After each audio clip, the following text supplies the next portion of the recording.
한민족을 사랑하는 크레이지 컨설턴트 서영진의 컨쇼 이야기를 시작하도록 하겠습니다. 자, 오늘은 저희가 보셔야 될 건 뭐냐면 국어.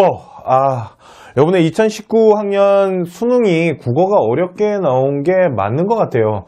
이번에 표준 점수 이제 최고점 만점 맞은 아이들의 점수가 150점이 나왔습니다. 150점이란 점수 제가 컨설팅 하면서 보질 못한 것 같아요. 네, 145, 147까지는 본 걸로 기억이 나는데 150을 본 적은 그 정도로 어렵게 나왔다라고 생각하시면 되고요. 요번에 이제 국어 진짜 잘 본 아이들 같은 경우 이제 정말 날개를 달았다라고 보통 말을 할 수 있을 정도로 진짜 높게 형성된 거 맞는 것 같습니다. 자, 그러면 국어를 망했을 때, 자, 이제 국어가 폭망했어요. 특히 오늘은 자연계 학생들, 그러니까 문과 학생이 아닌, 인문계 학생이 아닌 자연계 학생들, 수가형을 보고 과탐을 본 우리 자연계 학생들이 그러면 국어가 폭망했을 때 갈만한 대학교가 어디 있을까요? 그 부분을 이제 좀 보여드리고 싶습니다. 자, 그러면 우리 이제 국어 폭망한 학생들이 갈 수 있는 어떠한 대학교를 제가 소개를 하는지 지금부터 한번 보도록 하겠습니다. 자, 보시면 광운대학교부터 아주대학교까지 데이터를 보여드렸습니다. 이 대학교의 공통점은 뭐냐면 국어 비중이 낮다, 아니면 무엇인가 수학 비중이 높거나 아니면은 가산점 제도가 있는 학교들, 이 학교들을 저희가 정리를 좀 해봤습니다. 자, 광운대학교 같은 경우는 여기 지금 나와 있진 않은데 이 반영 비율이 보여주고 있는 학과가 뭐냐면 정보융합학과입니다. 자, 정보융합학과 같은 경우는 광운대학교에서 수학에 대한 비중이 일단은 높아요. 그런데 이 학과 같은 경우는 교차 지원이 가능합니다. 그러니까 문과 학생들이 집어넣을 수 있다라는 부분, 대신 문과 학생들이 집어넣기 쉽지 않아요. 그 이유가 뭐냐면 수학과 과학에 이 가산점이 되게 높게 형성이 되어 있고, 수가형 같은 경우 15%의 가산점이 있다 보니까 문과 학생들이 이거를 극복하는 거는 쉽지 않다. 그렇기 때문에 교차 지원이 쉽지 않은 이 정보융합학과가 있고요. 광운대학교에서 일단 수학에 대한 비중이 35%나 되고 가산점이 15%고, 거기다 과탐 본 아이들은 5%의 가산점을 더 받기 때문에 수학을 좀 잘 본 학생이 있다라면 이 수학 점수를 가지고 국어의 이 폭망한 이 국어를 좀 이렇게 보완하는 이런 모습, 이런 학과로서 광운대학교 정보융합학과를 일단은 추천을 드리고요. 두 번째는 서경대학교예요. 서경대학교는 이제 서울 안에 있는 중하위권 대학이라고 보시면 됩니다. 뭐 서경대학교, 한성대학교, 삼육대학교 이런 학교들이 있는데, 그 중에 서경대학교, 제가 이 서경대학교를 가봤는데 이게 옛날에 국제상사과였어요. 프로스박스, 그 국제상사과였는데, 우리 그 전땡 대머리 아저씨가 이 국제상사 해체시키면서 대학이 발전하지 못한 되게 암울한 대학이다라고 보통 제가 말씀을 드리는데, 이게 아마 그 4호선 기름역 있는 데서 스쿨버스를 타고, 스쿨버스 아니에요, 마을버스, 그 녹색버스 그거 타고 산 꼭대기에 올라가시면은 있는 학교입니다. 네, 그러다 보니까 산 꼭대기에 위치하고 있는 학교인데, 서경대학교 같은 경우도 국어의 반영 비율은 10%밖에 안 되네요. 자연계열 같은 경우 10%밖에 안 되니까, 만일 내가 좀 70점대 이제 형성이 된 학생이라면 한번 수학 가형이 40%나 들어가니까 이 부분을 가지고 국어의 무너진 부분을 좀 보완하면 어떨까라고 생각하고요. 그 다음에 보실 학교는 서울과학기술대학교입니다. 자, 과기대 같은 경우도 국어와 영어의 비중이 좀 낮고요. 수학과 과탐의 비중이 높습니다. 보시면은. 그래서 33.25, 참 신기한 반영 비율이긴 한데 33.25로 나타나고 있다라는 이 부분들을 좀 보셨으면 좋겠고요. 그 다음으로 보셔야 될 학교는 성신여대.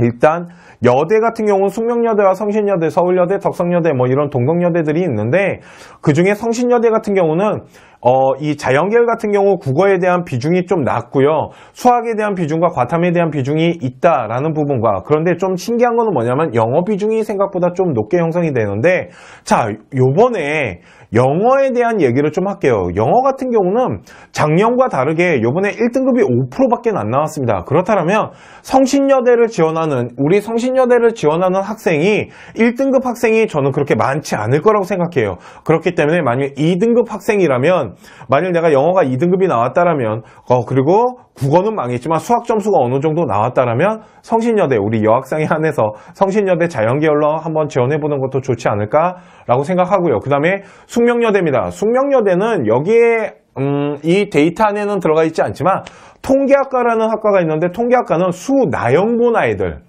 그러니까 문과 아이들이 좀 지원할 수 있는, 그리고 국어 비중이 좀 낮습니다. 왜 그러면 통계학과 같은 경우 수리적 능력이 뛰어나야 되기 때문에 이런 통계학과가 이 안에는 없지만 수나영을 본 아이들이 지원할 수 있는, 문과 학생들이 지원할 수 있는 한의 길이고요. 오늘 저희가 준비한 것은 수학이 50%나 들어가요. 왜 그러냐면 숙명여대 중에 수학학과입니다. 그러니까 수학을 잘하는 아이가 가는 거겠죠. 그러다 보니까 국어, 어문 계열에 대한 국어에 대한 비중은 솔직히 조금 되게 낮게 15% 정도로 형성이 되어 있고 나머지는 수학에 대한 비중이 워낙 높게 형성되었다라고 생각하시면 되고요. 자, 그 다음으로 볼 대학교는 바로 숭실대학교입니다. 숙명여대는 수학학과만 이런 거지 자연계열은 이거보다 수학에 대한 비중이 좀 낮습니다. 자, 그 다음은 숭실대학교인데 숭실대학교 같은 경우는 자연 계열의 1, 2로 나눠져 있는데요. 지금 보고 계신 이 수학에 대한 비중이 35%나 되고 여기에는 또한 가산점이 수가형을 본 학생들은 10%, 과탐은 5%. 그러다 보니까 35%의 만약 가산점이 있는 학생이라면 이 가산점 10%를 하게 되면 국어 성적이 좀 낮은 학생이 이 점수를 좀 보완할 수 있지 않을까라고 하기 때문에 숭실대학교 같은 경우도 이렇게 수학 비중이 높고 가산점이 있다라는 부분들을 좀 체크를 하시고요.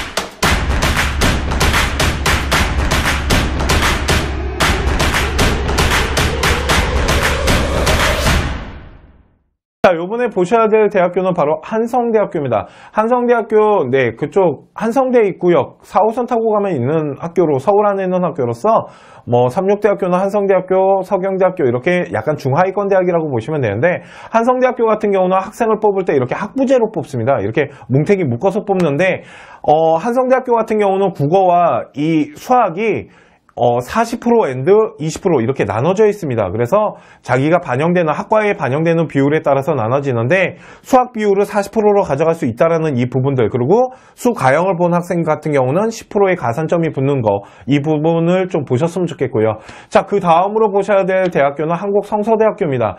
한국성서대학교 같은 경우는 제가 되게 선호하는 학과가 있는데 그게 바로 간호학과죠.